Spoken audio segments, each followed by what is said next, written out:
Hello students, আজকে আমরা class 10-এর 12 নম্বর chapter অর্থাৎ গোলকের অধ্যায়টির 8 নম্বর অঙ্ক থেকে 14 নম্বর অঙ্কগুলো করব। আগের ভিডিওতে অর্থাৎ পার্ট 1-এ আমরা 1 থেকে 7 পর্যন্ত অঙ্কগুলো করেছিলাম। আজকে আমরা 8 থেকে 14 নম্বর অঙ্ক করব। আমরা প্রথমে 8 নম্বর অঙ্কটা দেখি কি বলেছে, যে একটি নিরেট সীসার গোলকের ব্যাসের দৈর্ঘ্য 14 সেমি। ওই গোলকটিকে গলিয়ে 3.5 সেমি ব্যাসার্ধের কতগুলো নিরেট গোলক তৈরি করা যাবে। তার মানে দেখো, একটা বড় গোলক আছে যার ব্যাসের দৈর্ঘ্য কত 14 সেমি, তার আয়তন বের করব এবং এই যে ছোট গোলকগুলো তৈরি করব তাদের আয়তন বের করব, বের করে দুটো ভাগ করে দিলেই অ্যান্সার হয়ে যাবে। অথবা আমরা কি করব, নিরেট সীসার গোলকের ব্যাসের দৈর্ঘ্য কত 14 সেমি, তাহলে ব্যাসার্ধের দৈর্ঘ্য কত হবে 14/2 হয়ে যাচ্ছে 7 সেমি।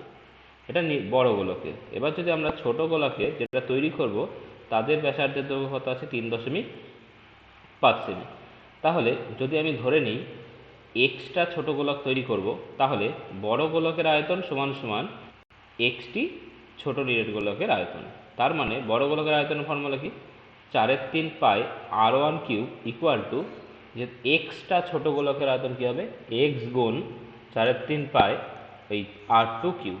এই 4/3 পাই এখানে আছে, আর পায়ের মান কত 22/7, এখানেও পায়ের মান যদি 22/7 আছে, তাহলে এই যে 4/3 পাই আর 4/3 পাই এইটা আমার কেটে যাবে পুরোটা।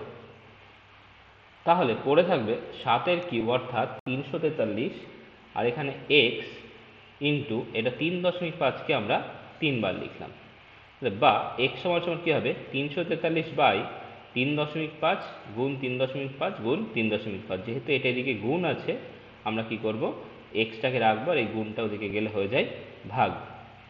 এবার দশমিক তুললে প্রত্যেকটাতে যেহেতু এক ঘর আগে দশমিক আছে, তাই আমরা একটা করে 10 লিখলাম। এবার আমরা কাটাকুটি করব 5 দিয়ে। 5 দিয়ে যদি প্রত্যেকটা কাটি, 5×7 = 35, আর ওপরে হবে 2। এইভাবে আমরা সবগুলোকে কাটছি 5 দিয়ে, তাহলে হয়ে যাচ্ছে নিচে 7 আর উপরে 2, নিচে 7 আর উপরে 2। তাহলে x সমান সমান হবে কত, 343 গুণ 2 গুণ 2 গুণ 2, আর নিচে হচ্ছে 3টে 7। আমরা কি জানি, এ দেখো 7-এর কিউব মানেই তো 343, তাহলে 3টে 7 দিয়ে এটাকে যদি কাটি আমরা 343কে, একবার হচ্ছে 49, আবার 7 দিয়ে যদি কাটি আমরা 7 হচ্ছে, আবার যদি 7 দিয়ে কাটি তাহলে এই 7টা কেটে যাচ্ছে। তাহলে অ্যান্সার থাকছে 2 গুণ 2 গুণ 2 অর্থাৎ 8। তো ছোট গোলকের সংখ্যা কত হয়ে গেল, 8টি। তাহলে 8টা ছোট গোলক তৈরি করা যাবে। আচ্ছা, 9টা, এটা খুব ভালো অঙ্ক এবং এটা খুব ইম্পর্টেন্ট অঙ্ক। 3 সেমি, 4 সেমি, 5 সেমি দীর্ঘ ব্যাসার্ধের 3টি নিরেট তামার গোলককে গলিয়ে একটা বড় নিরেট গোলক তৈরি হলো। তার মানে কি, এই ছোট 3টেকে গলিয়ে একটা বড় গোলক তৈরি করা হবে, অর্থাৎ এই বড় গোলকের যে আয়তন হবে সেটা এই 3টে গোলকের সমষ্টির সমান হবে। তো বড় গোলকের ব্যাসার্ধের দৈর্ঘ্য নির্ণয় করতে বলেছে, তাহলে আমরা কি করব, বড় গোলকের ব্যাসার্ধের দৈর্ঘ্য আমরা ধরে নিলাম r। যেহেতু 3টে ছোট গোলককে গলিয়ে বড় গোলকটা তৈরি করা যাবে, তাই 3টি ছোট গোলকের মোট আয়তন বড় গোলকের আয়তনের সাথে সমান হবে। তাই আমরা কি করলাম, 3টি ছোট গোলকের আয়তনের ফর্মুলা কি, 4/3 পাই মানে 22/7 ইন্টু প্রথমটা হচ্ছে 3-এর কিউব, পরেরটা হচ্ছে 4-এর কিউব, আর লাস্টেরটা হচ্ছে 5-এর কিউব। এটা সমান সমান যে বড় গোলক তৈরি করব তার ব্যাসার্ধ r, অর্থাৎ 4/3 ইন্টু 22/7 r কিউব। ঠিক আছে, এবার এই প্রথম 3টে থেকে আমরা 4/3 ইন্টু 22/7 এটা কমন নিলাম, তাহলে পড়ে থাকবে, এখানে থাকবে 3-এর কিউব, এখানে থাকবে 4-এর কিউব, আর এখানে থাকবে 5-এর কিউব। এবার দেখো উভয় পক্ষে কি আছে, 4/3 ইন্টু 22/7 আছে, এদিকেও 4/3 ইন্টু 22/7 আছে, আর মাঝে 3-এর কিউব মানে 27, 4-এর কিউব মানে 64, আর 5-এর কিউব মানে 125। তাহলে এইটা আমরা কেটে দিতে পারি।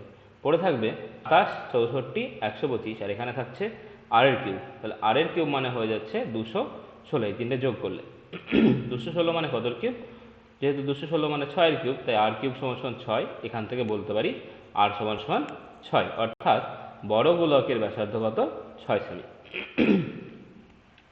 এবার 10-এরটা, একটি অর্ধগোলাকৃতি গম্বুজের ভূমিতলের ব্যাসের দৈর্ঘ্য 42, ভূমিতলের ব্যাসের দৈর্ঘ্য কত, 42 ডেসিমিটার।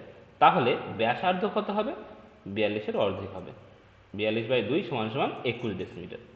এবার বলছে গম্বুজের উপরিতল রং করতে প্রতি বর্গমিটারে, গম্বুজের উপরিতল রং করব অর্ধগোলকের, অর্থাৎ অর্ধগোলকের বক্রতলের ক্ষেত্রফল।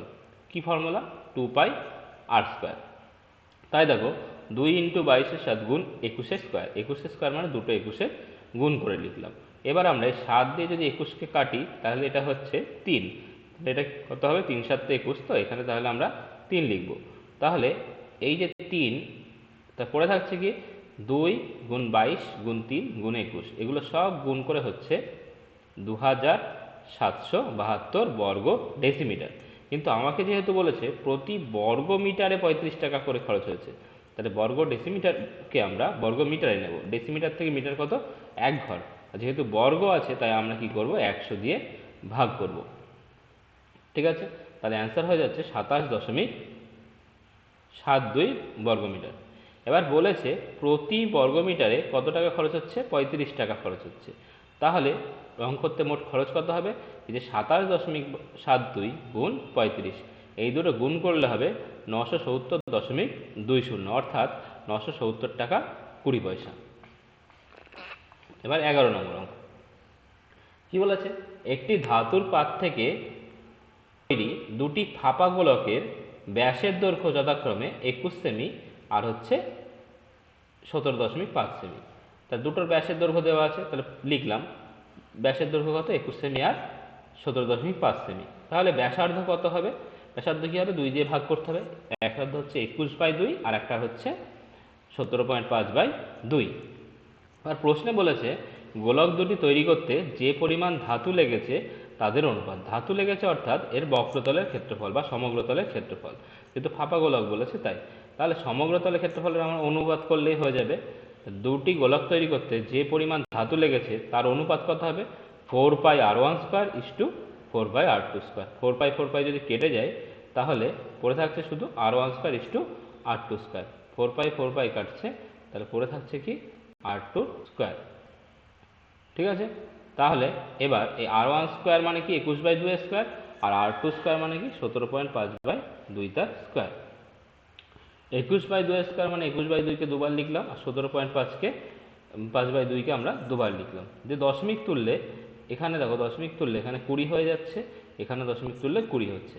21 গুণ করলে 441, আর নিচে হচ্ছে 2 × 4। এখানে দেখো 5 দিয়ে যদি কাটি 4 × 5 = 20, আর এটা হচ্ছে 35। ঠিক একই রকম এটাও দেখো 4 হচ্ছে আর এটা হচ্ছে 35। তাহলে 35 × 35/4 × 4, এই 4 4 কেটে গেল। ঠিক আছে, তাহলে 441 35 গুণ করে হচ্ছে 1225/4, এই 4 দিয়ে আমরা কি করব? কোনাকুনি গুণ করব। গুণ করে এটা এলো। এবার এই দুটোকে আমরা কাটছি, এই দুটোকে কি করব? আমরা একেবারে 49 দিয়ে কাটবো। তাহলে আমরা পেয়ে যাব কি?